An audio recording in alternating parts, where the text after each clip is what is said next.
바울과 바나바, 이렇게 말씀의 제목을 정했습니다. 하나님께서는 각 시대마다 당신의 사람들을 통하여 일하십니다. 당신이 합당한 사람, 일하시려고 준비하시고 숨겨두었다가 때가 되면 들어 쓰시는 그런 역사가 성경을 보면 알게 됩니다. 구약의 요셉 같은 분 보세요. 감옥에 꽁꽁 숨겨놨다가 때가 되매 애굽의 총리로 불러 쓰신 것을 보세요. 모세를 보면은 광야에서 양치는 목자였지만 하나님이 때가 되매 이스라엘의 영도자로 불러 세우셨습니다. 다윗을 보세요. 소년 목동이 아버지 집의 막내둥이로 천하게 땀 흘리며 양들과 더불어 고생을 나눌 때에 하나님이 그를 들어서 이스라엘의 왕으로 세우신 것을 보면은 당신이 합한 사람들을 때가 되면 불러 쓰시는 것을 볼 수 있습니다. 마찬가지로 초대교회, 사도행전의 초대교회에서 바나바와 사울 같은 인물을 하나님이 준비해 두셨다가 들어 쓰시는 것을 볼 수가 있습니다. 우리는 임적을 앞에 놓고 여러 방면으로 말씀을 묵상하는데 12월 둘째 주일인가요? 12월 12일 주일날 제가 초대교회 바나바라는 제목으로 바나바가 어떤 분이었는지, 초대교회 어떤 인물이었는지를 말씀을 상고했습니다.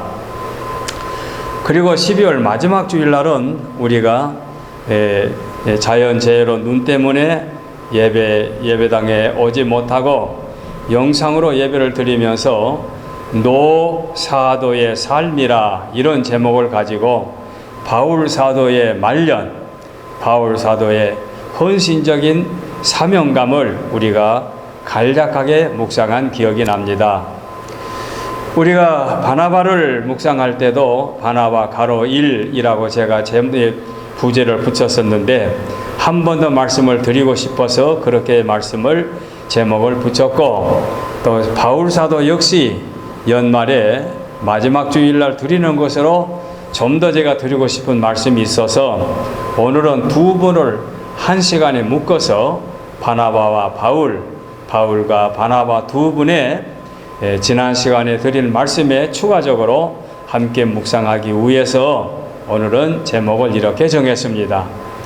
초대교회 인물 중에 바나바, 바울 많이 압니다. 익히 많이 알지만 오늘 또 바나바가 어떤 분이고 바울이 어떤 분인지를 한번 생각해 보고자 한 것입니다. 본문의 내용은 아시죠?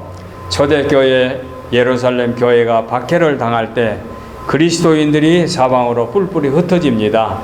자기들의 연고를 따라서, 자기들의 고향을 따라서 여러 지역으로 흩어졌겠지요. 그런데 안디옥에서 헬라인에게 복음을 전하는, 또는 유대인에게 복음을 전하는, 예수 그리스도를 전파하는 그리스도인들의 생김으로 말미암아 자연스럽게 안디옥의 교회가 세워지게 됩니다.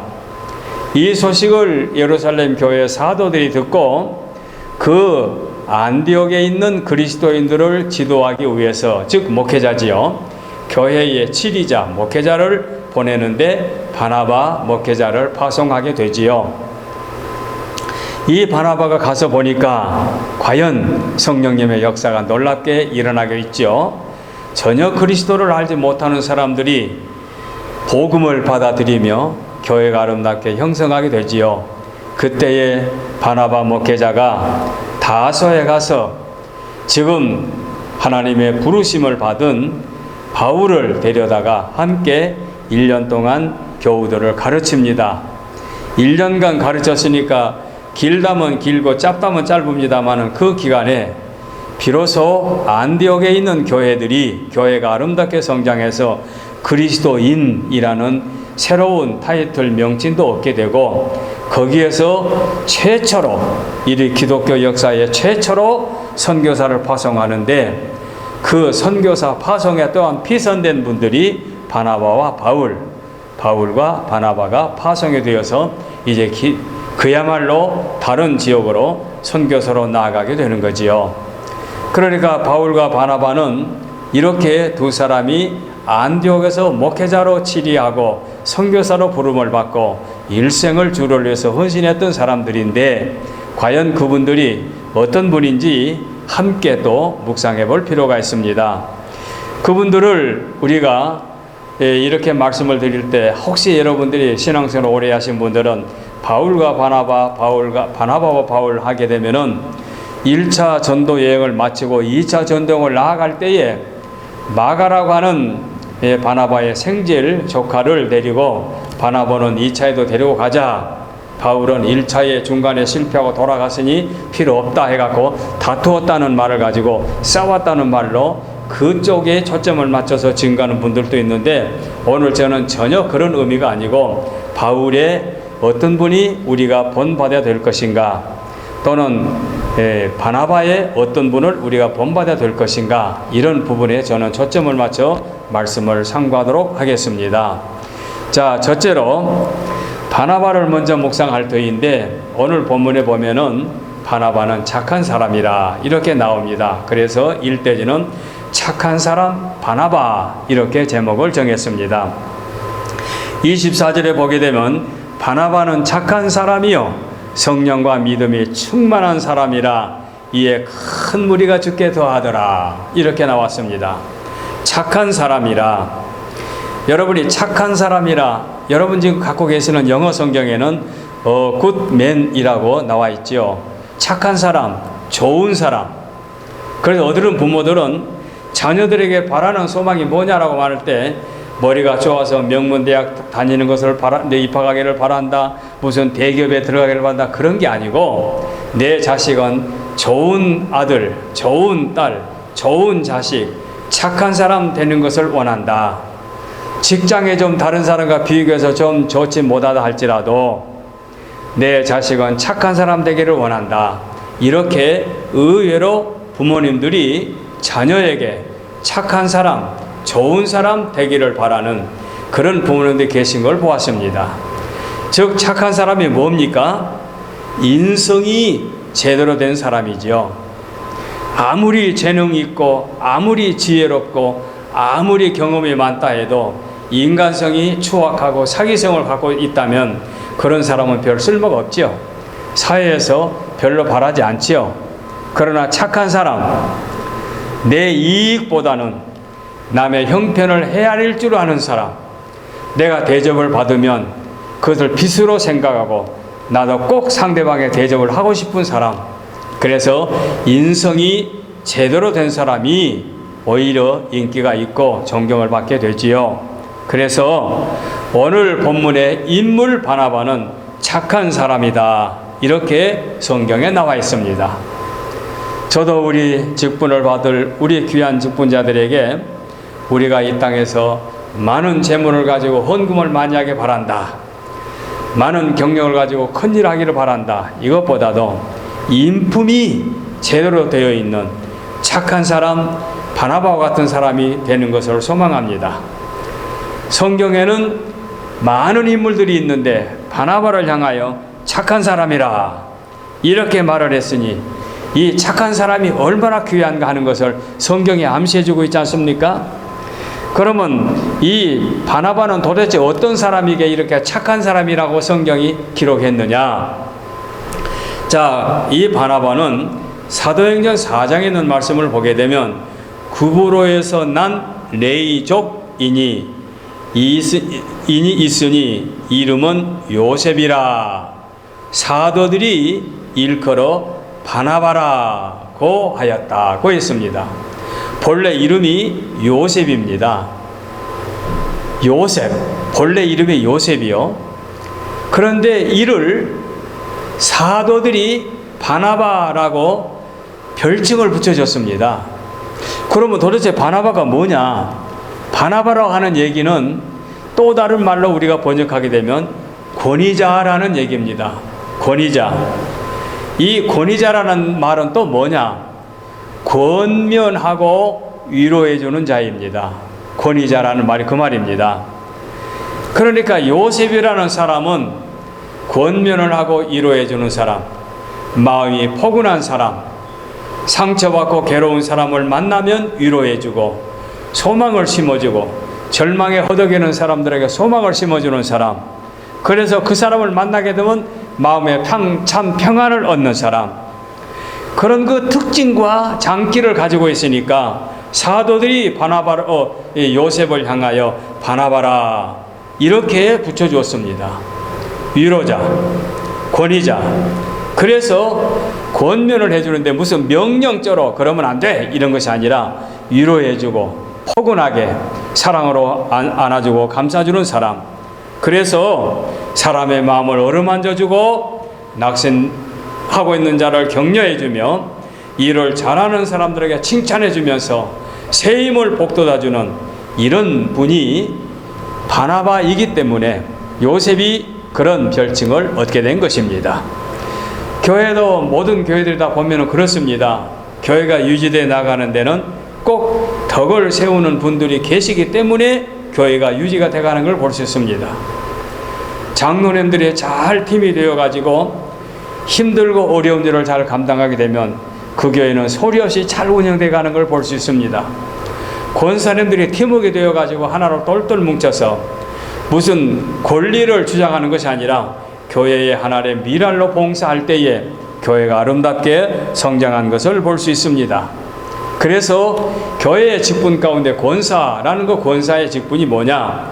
오늘 요셉에게 바나바라고 이름해 준 것처럼 권위자, 바나바와 같은 사명을 갖고 교우를 돌보기 위해서 권사라는 직함을 갖고 주의 일에 봉사하도록 하는 것입니다. 참 이 사람들이 말하느니 사람의 말에는 참 힘이 있다고 그러지요. 힘이 있다. 그렇죠. 말에는 힘이 있다. 주님의 말씀만이 아니라 누구의 말에는 힘이 있지요. 그래서 말 한마디로 큰 힘이 되는 경우도 있고 말 한마디로 큰 상처를 주는 경우도 있죠. 예를 들어서 의사분들이 절망에 신음하는 병 환자를 향해서 위로되는 말을 해주게 되면 그 위로되는 말이 그분에게 그 환자에게 영향을 미쳐가지고 병마와 싸워서 이기고 건강을 회복하는 경우가 많이 있죠. 그리고 난 다음에 건강해지면 의사들이 당신을 통하여 기적이 나타났습니다 이렇게 말하지 않습니까? 근데 그 기적이라는 게 의사 선생님들의 말 한마디가 그런 결과가 가져온 거지요. 그런가 하면은 말 한마디로 큰 상처를 입어가지고 일생 동안 상처 입은 삶을 살아가는 그런 사람도 있습니다.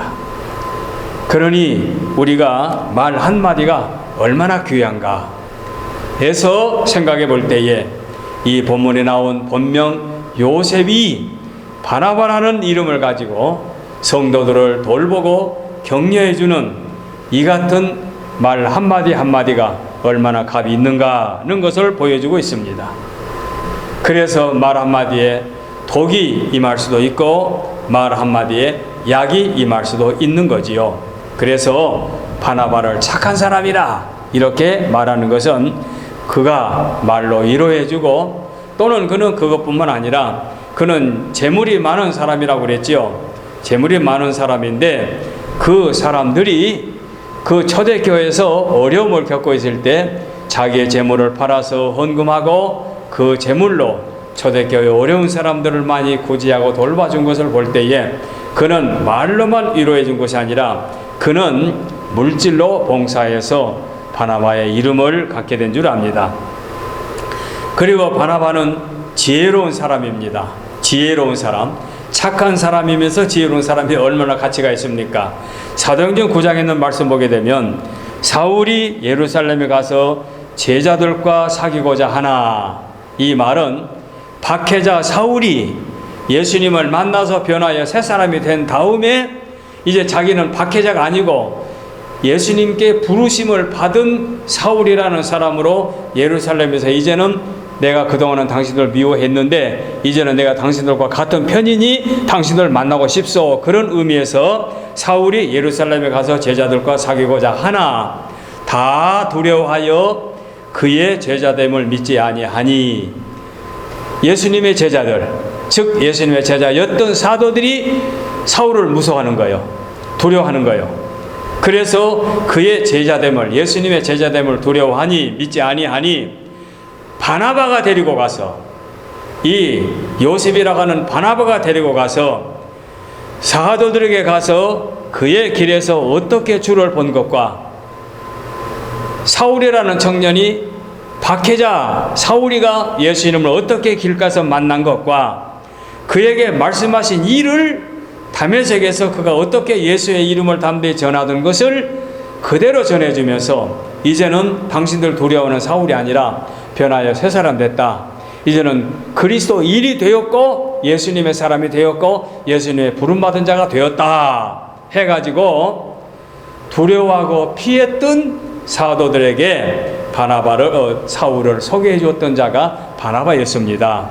이렇게 지혜로운 사람이요, 포근하고 너그럽고 사랑만 베풀 줄 아는 사람이 아니라 이 바나바는 이렇게 지혜로운 사람으로 인간관계를 원만하게 연결시켜주는 놀라운 그런 착한 사람으로의 인정을 받게 된 것입니다. 그래서 사울이 예루살렘 사람들의 의심과 비판을 받았을 때 바나바는 사울을 적극적으로 변호하여서 사울이 변하여 바울이 되었다는 그 놀라운 사실을 보여주고 있습니다. 사도들이 두려워하는 것도 잘못된 거 아니죠. 얼마나 박해를 많이 심했습니까? 스데반 집사가 돌에 맞아 죽을 때 당연히 여의고 앞장서지 않았습니까? 선동자가 되었지요. 그러니까 두려워할 수밖에 없는데 바로 이 두려워하고 있는 그 두려움을 이제 깨쳐줄 수 있는 그 두려움이 이제는 안심해도 된다고 하는 것으로 알려줄 수 있는 그렇게 일을 역할하는 분이 바나바였다고 말할 때 바나바 어떤 사람인지를 보여주고 있습니다.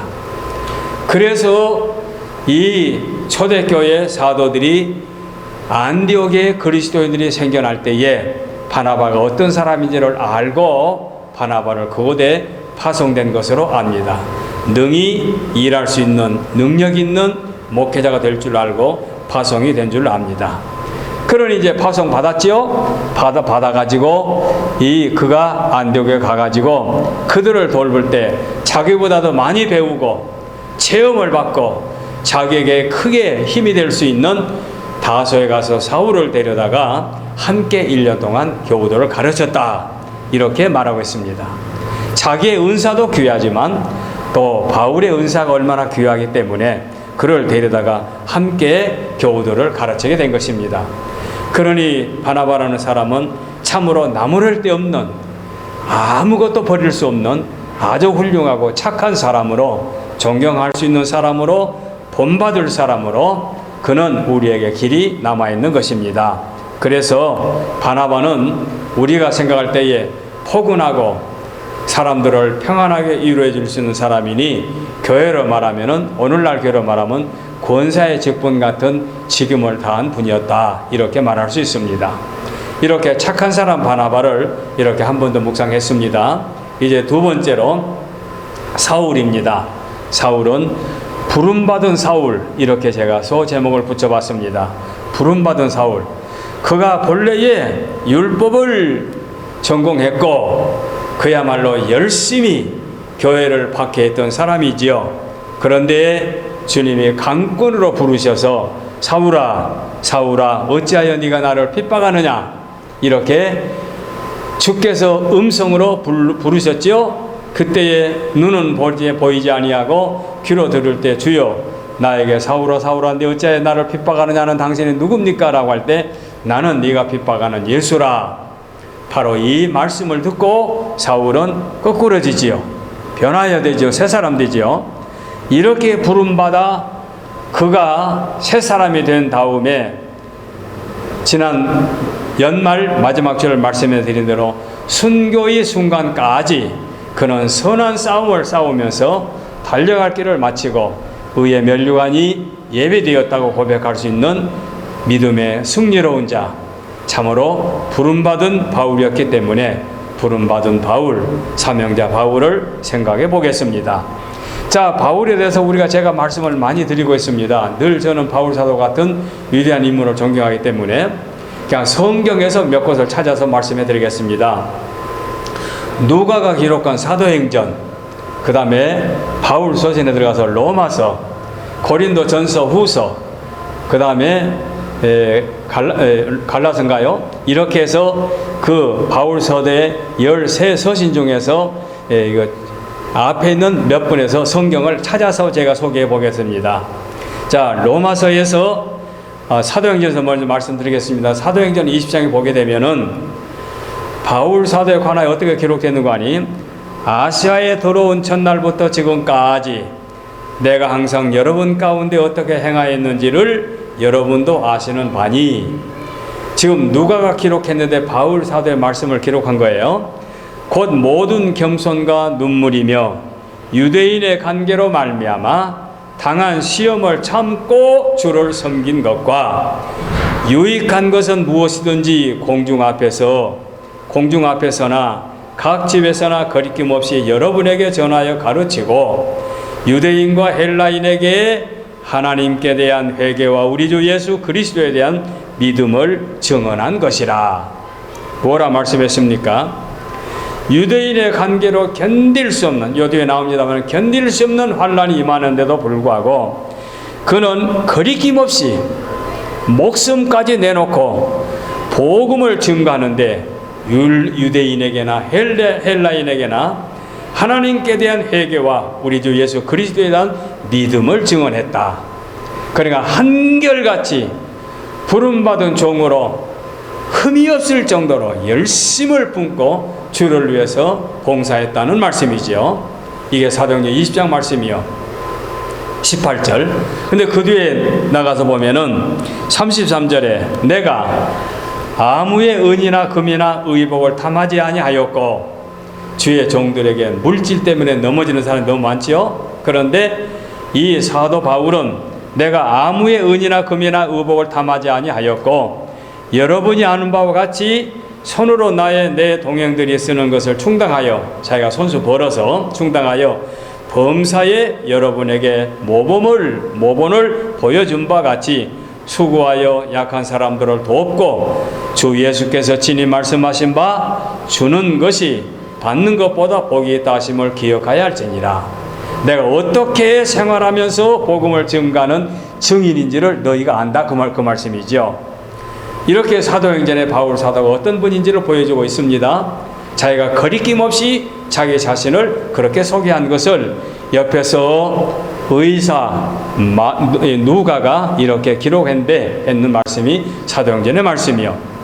이제 사도행전에서 로마서로 들어가 봅니다. 로마서 이제 친히 바울 사도가 쓴 서신이죠.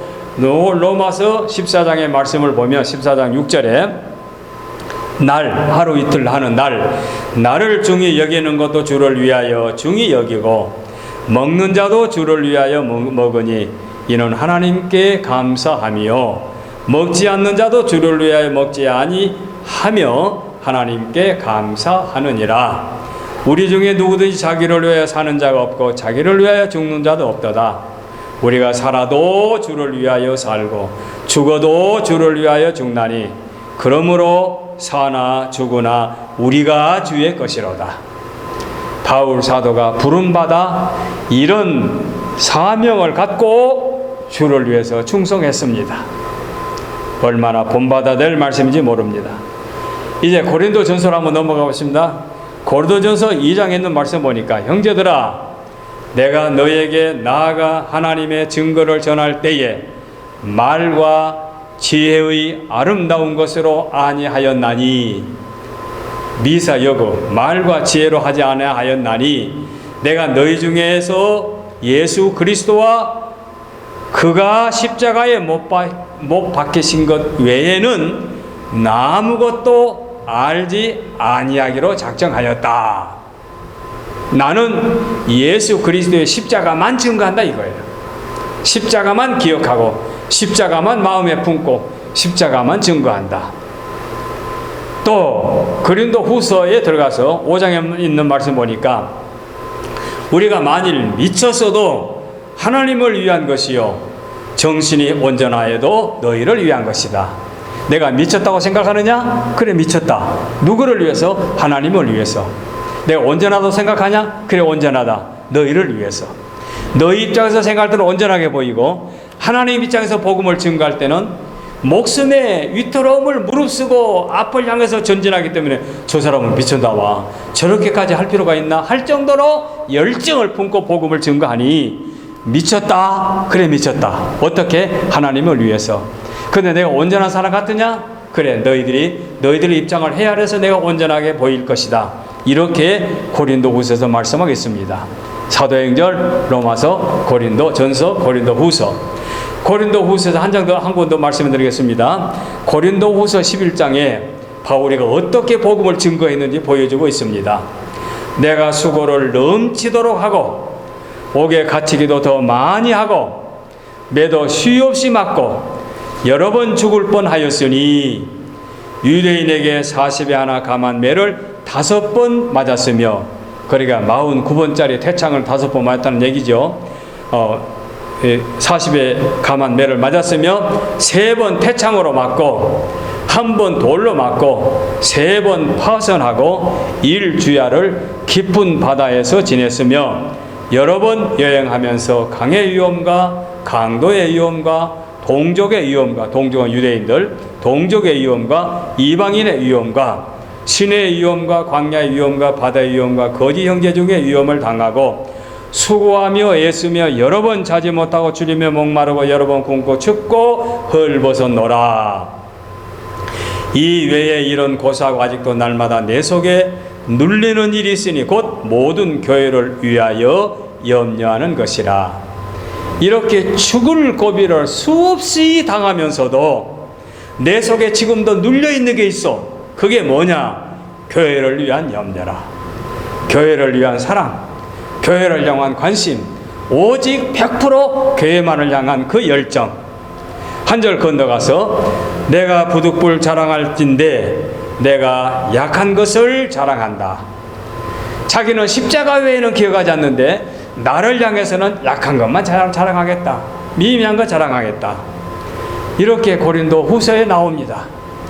갈라디아서 말씀을 한 것도 말씀드립니다. 갈라디아서 1장에 이제 내가 사람들에게 좋게 하랴, 하나님께 좋게 하랴, 사람들에게 기쁨을 구하랴. 내가 지금까지 사람들의 기쁨을 구하였다면 그리스도의 종이 아니라. 내가 사람의 비유를 맞추면 하나님의 종이 아니다. 나는 하나님만 기쁘시게 하는 그런 종이다 이거지요. 마지막 하나 더, 갈라디아서 6장에 그러나 내게는 우리 주 예수 그리스도 십자가 외에 결코 자랑할 것이 없으니 그리스도로 말미암아 세상이 나를 대하여 십자가에 못 박히고 내가 또한 세상을 대하여 그러하도다. 이것이 부름받은 바울 사도의 삶이었습니다. 그래서 지난 연말 말씀에 바울 사도가 로마에 이태 동안 갇혀 있다가 혐의가 없다고 풀려나서 또다시 복음을 증거하다가 잡혀가지고 그가 순교했다고 하는 말씀을 지난번에 말씀해 드렸습니다. 30대 중반에 부름을 받아가지고 60대 중반에 그가 순교의 제물이 되기까지 이렇게 살아왔습니다. 우리 사랑하는 믿음의 귀한 직분자들에게 말씀을 드립니다. 바나바와 같이 덕성스러운 사람, 인품이 제대로 된 사람, 거기다가 한 번 부름을 받고 시종일관 끝까지 목숨의 이토록움도 무릅쓰고 오직 주님을 향해서 나아가는 신실한 사명자들, 이 양면을 갖추게 되면 더 바랄 것이 뭐가 있겠습니까? 물론 한 사람이 이렇게 하는 것도 귀합니다. 그러나 직분자들의 바나바 같은 분도 계시고 바울 같은 분도 계시겠지요. 그래서 한국에서 제가 목회할 때에 목사님들 늘 그래요. 미국에서는 똘똘한 집사님 한 가정만 쓰면 교회가 능히 세워진다고 그런 말을 친구들이 해요. 저희가 미국 왔다 갔다 할 때 그때는 그런가 보다 그랬어요. 근데 그래요. 정말 미국에서는 신실한 분들이 한두 가정만 있으면 그분들을 통해서 신실한 분들이 그 삶을 통해서 말씀을 통해서 이렇게 바나바와 같은 삶을 통해서 바울 같은 삶을 통해서 전도하게 되면 교회는 만들어지게 되는 거지요. 마치 안디옥 교회와 같이 안디옥 교회가 무슨 거창하게 간판을 내걸고 교회를 세우겠다고 해가지고 무슨 세계적인 교회를 만들다, 그게 아니고 자연스럽게 복음이 증가되다 보니까 믿는 사람들이 생겨지게 되고, 믿는 사람들이 생겨지다 보니까 바나바 같은 목회자가 오게 되고, 또 바나바가 또 바울 사도를 불러다가 함께 교육을 시키고, 그 교회가 이제 굳센 반석이 그리스도 이름으로 세워져 가지고 최초의 선교사를 파송하기까지 초대교회 위대한 그런 교회가 만들어지게 탄생하게 된 거지요. 오늘 우리는 이 같은 말씀을 믿음으로 성스럽게 엄숙하게 두려운 마음으로 받고, 우리도 주님 앞에 부름을 받아서 이런 사명자가 되어서 하나님의 기쁘신 뜻을 이루어드리는 복된 우리 직분자들이 되어 주시기를 바라서 오늘 이 말씀을 드렸습니다. 기도하겠습니다.